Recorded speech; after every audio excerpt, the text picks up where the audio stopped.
Coming up on Mountain News this morning, we talked with one Breathitt County business that is struggling to stay afloat during the pandemic. Meanwhile, one Pikeville firefighter found a creative way to help deal with the emotional weight that sticks with him even when the gear comes off. Dedicated to Eastern and Southern Kentucky, this is WYMT Mountain News This Morning.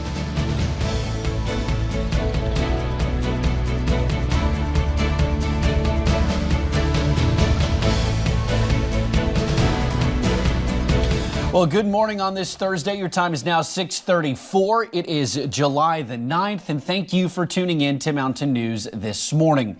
Yesterday was a warm one. Today is going to be much of the same. You're probably going to find yourself fighting with your significant other over should we turn down the air conditioning or should we leave it at what it's at. Brandon, I don't know if you ever have that battle in your house, but I know we had some nasty fights in college over touching that thermostat. Listen, the 70s where it stays, Will, unless it gets really, really hot, then it might go down to 69. But 70s basically where we're at this point, and it stays pretty comfortable in the house. But good morning to you, my friend, and glad to see you this morning, or at least hear you this morning. Folks out there can see you, but we're looking at visibility. That's pretty rough this morning as you get your day started on this Friday Eve. We're looking at zero visibility in Williamsburg, close to it there in Jonesville, and then some limited visibility in Middlesboro and Harlan as well. Hazard starting to see some of that up on the sensor, and then Prestonsburg and Ashland also in that danger zone as well. So just be careful this morning. Take it easy out there. Give yourself plenty of time. McKee has been close to zero visibility all morning, and they're one of the places that gets pretty bad pretty quick across our area. We take a look at temperatures. 70s up toward the northeastern part of the area, Big Sandy, Upper Kentucky River Valley, but you get back down to the Cumberland Valley I-75 corridor, a little cooler there, mid to upper 60s. Dew points are way up there already, so nothing I'm telling you that's new, because you step out the door, it just smacks you in the face. You can feel it this morning. 91 is our official forecast high. We'll also deal with some scattered chances for showers and storms later, but the heat index, that's going to factor in pretty heavily today as we feel like close to 100 degrees at times later this afternoon. I'll track that forecast for you coming up here in a little while. Will? Alrighty, Brandon, thank you. Well, there have been a lot of changes in recent years to Kentucky's driver's license system, and now people trying to renew licenses have another factor to consider: changes because of the pandemic. Circuit Court clerks' offices were closed because of COVID-19. So if your license expired between March 18th and July 6th, you can get a 90-day extension. But if it expired Tuesday or later, you'll need to get a new one right away. Circuit Court clerks' offices are opening back up, but you can also renew your license by mail. As for the new real IDs, people may still have to travel out of the county to a regional office to get one of those. However, the good news is they will now not be required for air travel or entering federal facilities until October of 2021.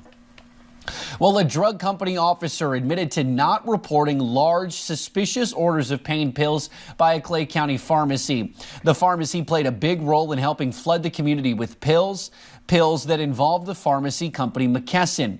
David B. Gustin pleaded guilty Monday in federal court in London to a misdemeanor charge of knowingly failing to tell the U.S. Drug Administration about suspicious orders. Gustin was first charged in March 2019 with being part of a conspiracy to illegally distribute pain pills and Xanax.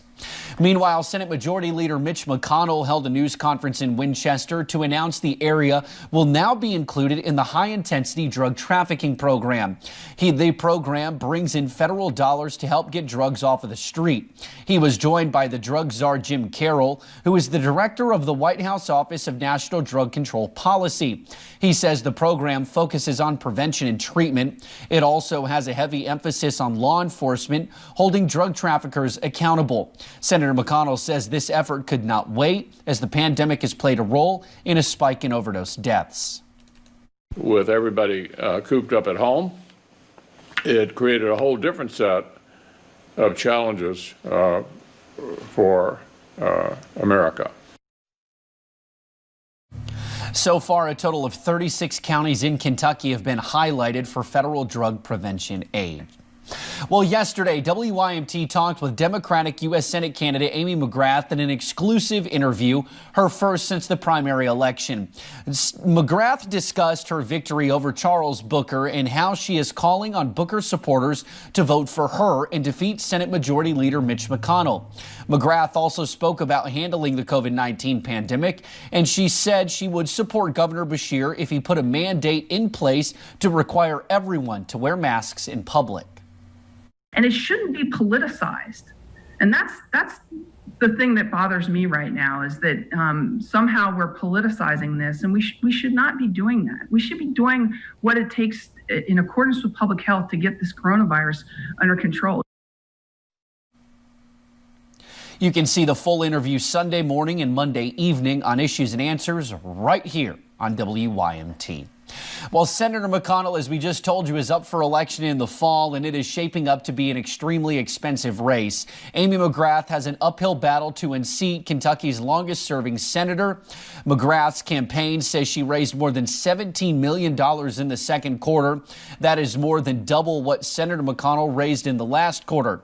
His campaign has yet to release his latest fundraising totals. Well, a year of cancellations, from sporting events to graduations to trips planned long in advance. In Jackson, a company that has been booking tours for nearly 50 years, is worried if they don't get some direction soon, they may not be here much longer. I talked with the owner about how COVID-19 is impacting their business. It's just been very, very sad. For nearly 50 years, Jet Tours has made its mark along Kentucky 15. We here at Jet Tours, we donate to all the schools that ask us. We donate to the charities. We promote our local artists. What was once a mission of taking people across the country and around the world has now turned into a mission of staying afloat. On Wednesday, everything shut down after that art trip. We have had to reschedule 27 trips. And you think, well, that's no big deal. That affects 1,300 people. Lillian Jett is the owner. She took it over from her uncle who founded the company. And Clara Gabbard is her right-hand woman of sorts. We figured that out by the trip, yeah. We would have to have 30. We have to have 30 to break even. But now remember, we've got to do a little bit better than break even. Jett and Gabbard are busy most days, fielding calls and making plans, hoping that trips to places like Alaska, Florida, Nashville, and Myrtle Beach are eventually going to be fulfilled. If we can just know, we can get a date. If somebody will say, January 1st, you can travel like you always did before, we're good. We can handle it. And people will be very happy. Very happy. But while calls to Frankfurt go unanswered, these two ladies continue to hold out hope. It's hard. Difficult. Difficult, I guess, is a better word. Yeah. But we pray daily. We pray daily for some insight and, for all of us, that we will come out of this okay. Hope that the days when they load up a motor coach and explore somewhere new are on the horizon. In Jackson, Will Puckett, WYMT Mountain News. Now, Jet Tours leases their buses from a company in Lexington who are also without work because of COVID-19. Well, a Pikeville firefighter has carried the weight of the job for 11 years, and it has been a lot to shoulder. Nicholas Potter was diagnosed with PTSD in 2016 after a call involving a young child. That same year, he and his wife lost a child of their own. He held on to the pain for years, ultimately seeking professional help before creating a YouTube channel as a new outlet. He says getting his mental health in check has been a game changer. Don't ever give up hope. Your brain can be a terrible place to be sometimes, but if you find yourself, struggling with mental illness of any kind, you have to seek out help, and don't be afraid to do that. You can find Potter's full story and a link to his YouTube channel on our website at WYMT.com. Helpers and Heroes, sponsored by Wolf, Williams & Reynolds, serving Eastern Kentucky for Social Security disability and federal black lung.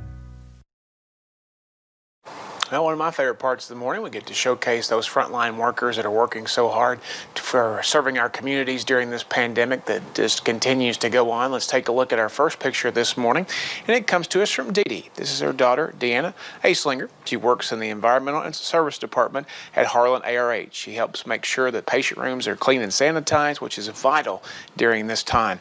Thank you, Deanna, for all you're doing for the community. Our next picture was submitted by Shelby. This is her sister, Jenna Hubbs. Jenna works in the healthcare field at Baptist Health in Corbin. Shelby says that Jenna is her hero. Thank you, Jenna, for doing one of those being one of those frontline heroes we've been showcasing since back in April. And finally, our last picture today was sent in by Lily. This is James Cantrell. He works for the Bureau of Prisons at USP Big Sandy in Inez. Lily says he's been there working with the inmates since the pandemic started. Thank you, James, for your dedication. And of course, you still have plenty of time to submit your frontline heroes to us there. You can every day.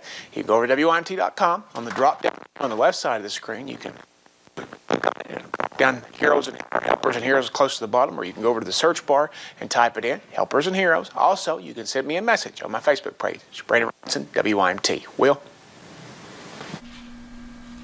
All righty, Brandon, thank you for doing that, and thank you to all those heroes and helpers. I know we mention that every time we do it, but it couldn't be done without you guys, and we appreciate you. And thank you all out there for watching us. We wouldn't be here if it wasn't for you. Well, we'll be right back with more Mountain News this morning in just a bit.